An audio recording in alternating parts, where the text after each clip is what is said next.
I spent an entire year studying for the LSAT, and at least half of it was a complete waste of time. I started off in the low 150s and stayed there for far too long, doing textbooks that were hand-me-downs containing fake LSAT questions. Eventually, I started taking practice tests. Explanations weren't helping me. Practice tests weren't helping me either. My scores just would not go up from the low 150s.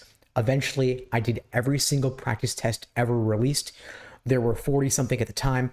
Now there's more than double that. Eventually, something clicked. I brought my score from the low 150s to practice test scores in the mid to high 170s and ultimately got a 175 on test day. Looking back on it, there's a lot of mistakes I made, a lot I could have done differently, and I've incorporated those insights into the study plans I create for my students at LSAT Unplugged. If you're interested in finding out more, if you're interested in getting a personalized day-by-day study plan, you can check out the links below the video to find out more and to book a call with me and my team.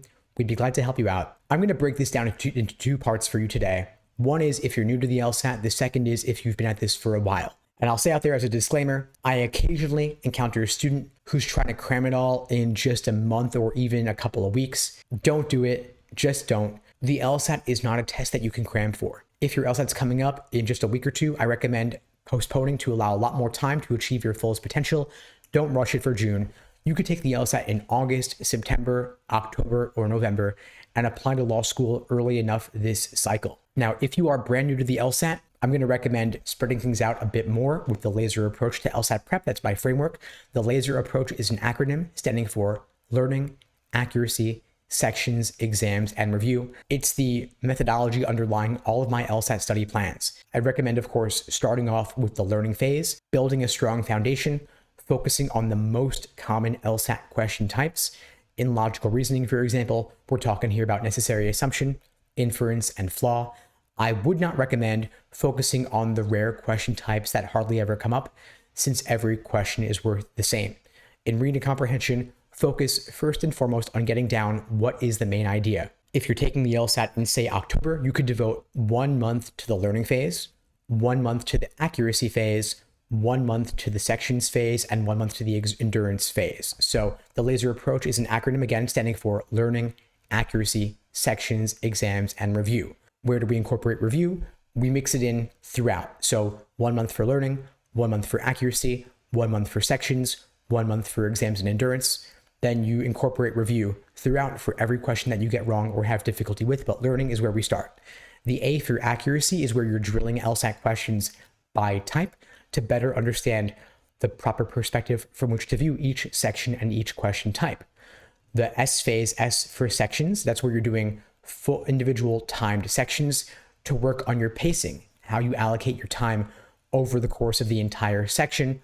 With standard timing, you have 35 minutes per section, but not all questions are of equal difficulty, and so not all questions will take you as long as others. So in logical reasoning, for example, you have a clear order of difficulty. The questions start off relatively easier.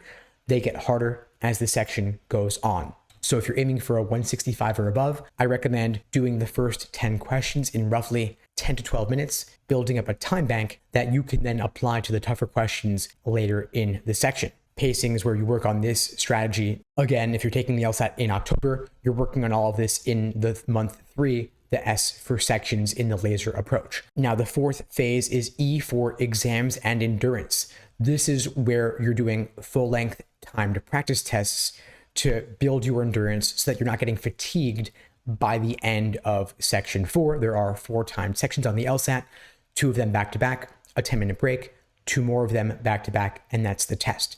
Now, if you're finding that section 4 is much lower accuracy than section 1, chances are you're getting fatigued, and this is why you want to do at least 10 full-length timed practice tests before the big day, so that test day itself feels like just another run-through. Now, the R for review, as I said, you're mixing this in throughout the study program. I have a framework for helping you review better called the Socratic Review Method. It's a cornerstone of my courses and my one-on-one coaching. But in a nutshell, the idea is that we're looking systematically at every single element of a question that you get wrong or have difficulty with to figure out which mistakes you're making and why, so that you can avoid making them again. So for logical reasoning, we're looking at the stimulus, the question stem, and the answer choices, and we're asking ourselves a series of guiding questions to figure out, where did the mistake come from? Why did you make it? and how can you figure out how to avoid making that same mistake again going forward? Because of course, you're not taking that same question again on the LSAT. You're going to have a different question with the same underlying method of reasoning, but the surface level topic may look different. So make sure that no matter what, you're incorporating review into your study process. If you'd like my help again, links below to find out more. In the meantime, I wish you all the best and take care.